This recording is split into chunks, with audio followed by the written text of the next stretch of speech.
ఈ మధ్య ఏపీలో పోలీసులు వ్యవహరిస్తున్న తీరు చాలా విచిత్రంగా ఉంది. ఎందుకంటే చంద్రబాబును తిట్టినందుకు అరెస్ట్ చేసి సెంట్రల్ జైల్లో పెట్టారు. అంబటి ఇంటిపై టీడీపీ ఎమ్మెల్యేలు కార్యకర్తలు దాడి చేసి ధ్వంసం చేస్తే స్టేషన్ బెయిల్ కేసులు పెట్టారు. ఇవేవి కోర్టులు పట్టించుకోవా? కోర్టులు ఏం చేస్తాయనేది కోర్టులు చూస్తాయి. నాకు సంబంధించిన అంశం కాదు అది. ఎందుకంటే కోర్టులు ఏం చేస్తాయనేది నేను చెప్పలేను. కానీ ఫండమెంటల్ పాయింట్ ఏంటంటే పోలీస్ వ్యవస్థ న్యూట్రల్గా ఉండాలి. అది థియరీ. ప్రాక్టీస్లో ఎవరు అధికారంలో ఉంటే వాళ్ళకు అనుకూలంగా పోలీస్ వ్యవస్థ ఉంటారు. పోలీసు వ్యవస్థలో చాలా ప్రొఫెషనల్గా ఉండగలిగే వాళ్ళు చాలామంది ఉంటారు. కానీ రాజకీయాలు ప్రొఫెషనల్గా ఉండనివ్వు పోలీస్ వ్యవస్థను. సో ఎవరు అధికారంలో ఉంటే వారు తమ ప్రత్యర్థుల పైన పోలీస్ యంత్రాంగాన్ని వాడుతూ ఉంటారు.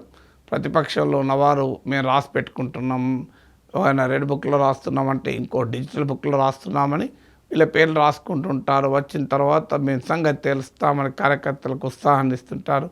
ఇది పార్ట్ ఆఫ్ ఆర్ ప్రాసెస్. ఎవరి అధికారంలో ఉన్నా పాపం పోలీసుల మీద అయితే విమర్శలు తప్పవు. సో ఎందుకంటే పోలీస్ ఇది విజిబుల్ ఆర్మ్ ఆఫ్ గవర్నమెంట్ అంటారు. అంటే ప్రభుత్వము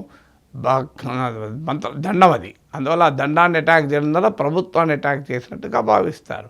అందువల్ల మీకు క్రిమినల్ జస్టిస్ సిస్టమే వన్ సైడెడ్గా మారిపోతుంది. ఎవరి అధికారంలో ఉంటే వారి ప్రత్యర్థులమైన కేసులు, ఇందులో ఏవి శిక్షలు పడతాయని కాదు, ప్రాసెస్ ఇస్ ద పనిష్మెంట్. ఇప్పుడు చంద్రబాబు నాయుడు పైన స్కిల్ డెవలప్మెంట్ శిక్ష పడిందా, జగన్మోహన్ రెడ్డి పైన కేసులు శిక్ష పడ్డాయా?